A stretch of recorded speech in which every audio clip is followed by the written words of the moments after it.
હમણાં કીધું ને આ ઓલું ફિલ્મ લાલો ફિલ્મ મારા 55 વર્ષ થયા.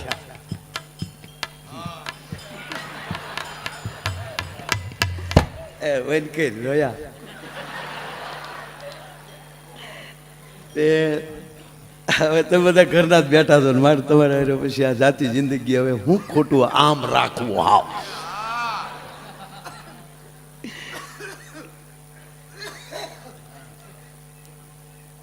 હવે તમે સાંભળો વધાવો જગદીશભાઈને તાળ્યું છે વધાવો. જગદીશભાઈ અમારા 90માં લગ્ન થયા. 90માં મારા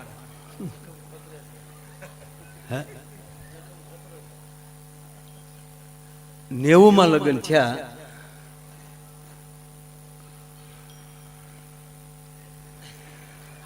એમ થાય કઉક ન કઉક.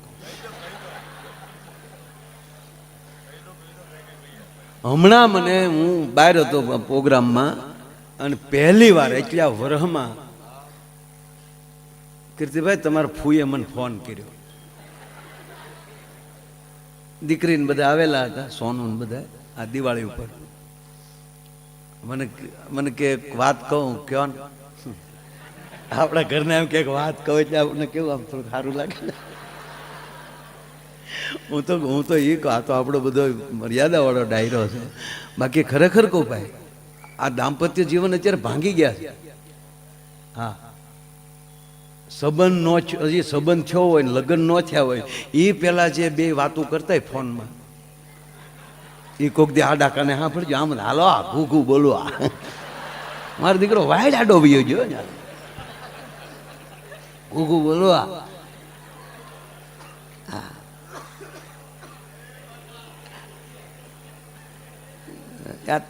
આજે આ પાઘડીઓ વાળા બેઠા ને એને ઈર્ષા થાય આવી વાતો કરી. કારણ કે એના ભાગમાં તો આવ્યું જ નહોતું.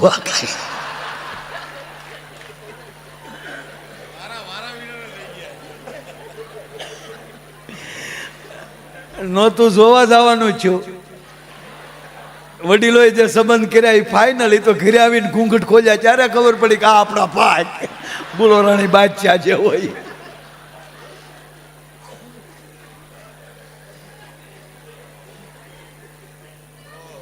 અત્યારે આમ અમુક વડીલો હોય ને આ કોકના લગ્ન જોવે ને બેઠા બેઠા હું બધો હવે બધો ફેશન વાળો થઈ ગયો. ઈર્ષા કરે કારણ કે એને તો આવું ભાગમાં આવ્યું જ નહીં. કારણ કે અત્યારે કેવા લગ્ન થાય રાજા મહારાજાઓ પાસે બગ્યું નચ્યું આવ્યું બગ્યું જગદીશભાઈ ભાડે મળે. હે કેવા ડેકોરેશન ખાલી માથેલી રાત જાય ત્યાં તો એવો ગઢ ઊભો થઈ જાય. હે અને પીરહવા વાળા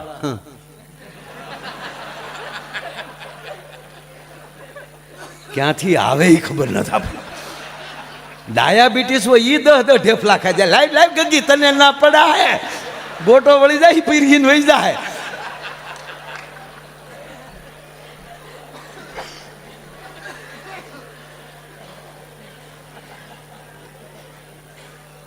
આમ તું જોઈ છે આ બધું એટલે વડીલો બધા. પણ વાસુદેવ બાપુ એક કહું કે સમાજમાં જેથી જોવાનો રિવાજ નહોતો અને વડીલો જે સંબંધ કરતા હતા એનો 18 વર્ષમાં એક પણ છૂટાછેડાનો કેસ નથી થયો.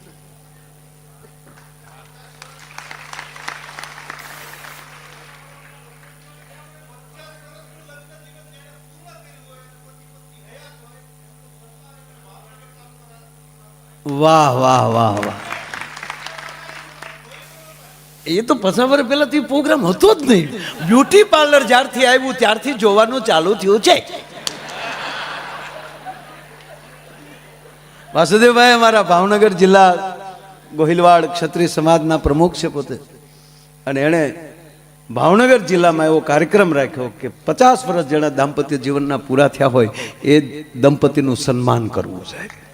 એટલે બહુ સારી વાત. પેલાના લગ્ન તો લગ્ન હતા મારા.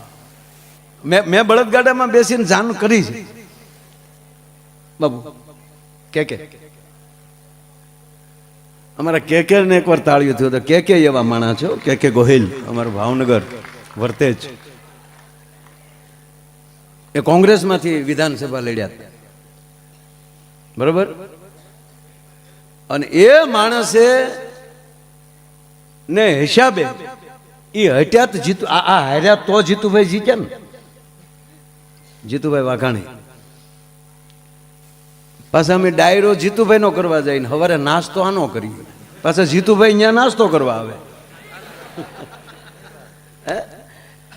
કે હાસો જવા બધાને તો બધા બે બેઠા બેઠા કે કેમ થાય હવે તો જગત જાણે હું થાય આવો જ એક સ્નેહ બે મિત્રો મારા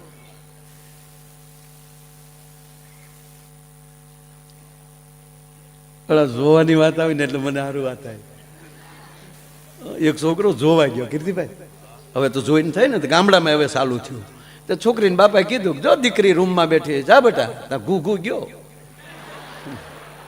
એ અંદર ગયો ને તો દીકરી ઊભી થઈ ગઈ આવો આવો ભાઈ બોલો ઘાબ દીન બારો અને બાપા કે કામ બેટા હાલો બાપા નીકળી કેમ થાય તમારે એક દીકરી વધી ને મારે એક બેન વધી નો ભાવે ધંધો હું કામ કરતા છે પછી કીર્તિભાઈ આવું નવું એક થયો મારે ઘૂઘુ ને એ અંદર ગયો બેસો દીકરી બેઠી હતી ઘૂઘુ ગયો નમસ્તે દીકરી બહુ ડાય ગામડું ગામ ખાનદાન બાપની દીકરી નમસ્તે બેચો બેચો બેચો બેસવાની હું આમાં હે ખીજાઈ ગયો ઘડીક પણ ડાય હતી દીકરી બહુ ડાય હું તમને ઘડીક દાંત કાઢો વાંધો નહીં ને કાંઈ હા મારી પાસે બહુ પછી ગળલ ફળન મને કાંઈ આવડે નહીં બધું દાંત કઢાવતા આવડે મને મારા ભગવાન કૃષ્ણએ કીધું કાનુડાએ માયા જા બધાને દાંત કઢાવે છે આમ બેઠેલા આમ પાછું બાપુ પહેલી વાર જેમ બે છોકરો બેઠો હોય ને ત્રાહી નજરે જોજો જોવા જેવું હોય આપણને એમ થાય ભગવાન રામે આની પહેલી મર્યાદા શીખ્યા લાગે એવા મર્યાદામાં બેઠા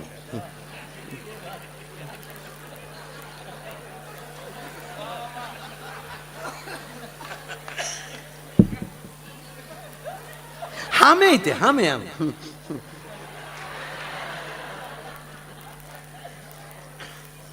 બેઠા બે આ ઘણા સમય આ કરું છું જો બોલે નમસ્તે નમસ્તે તમારી એજ કેટલી થઈ છે છોકરો કેવો ઓલી દીકરી ગામડાની એજ એટલે શું કહેવાય ઉંમર ઉંમર હે તમારી ઉંમર કેટલી ઈ માર બાન પૂછજો ની મને તો ખબર હોય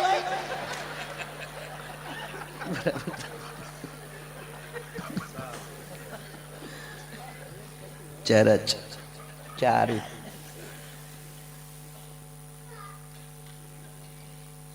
તમે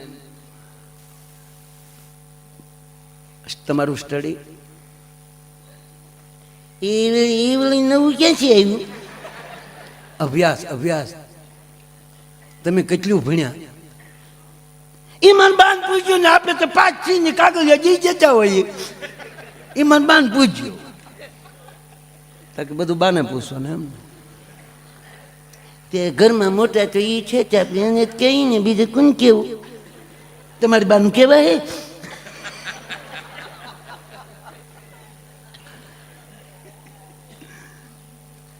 આ જે કાલા કાઢું છું ને તમને દાંત કઢાવવા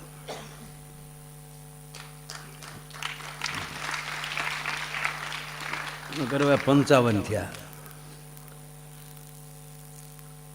પણ અમને હરખ છે ઘડીક તમને કારણ કે એવા પવિત્ર વક્તા પણ મળ્યા છે દિવસે ભાગવતમાં તમે આનંદ કરતા હશો આટલી ભજનો પણ એવા સંભળાણા ગીતો પણ એવા સંભળાણા અને એ કરતાંય તમને હાવ સાચું કહું કે આ ભૂમિમાં કાંઈ ન કરો આની માટીને અડીને બેઠા રહ્યો ને તોય લાલ બાપુ આ જગતનું કલ્યાણ કરી નાખશે આ મહાપુરુષ એવા જે મળ્યા છે સાહેબ એ નોખી વાત છે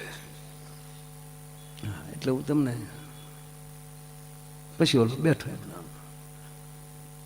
પછી કીર્તિભાઈ ધીરે દિન પૂછ્યું દીકરીને, મેં પાછા તાજા સુધરે હોય ને એ ચકલીને ચો બહુ બોલે, લચોય ફાવે છે રચોય?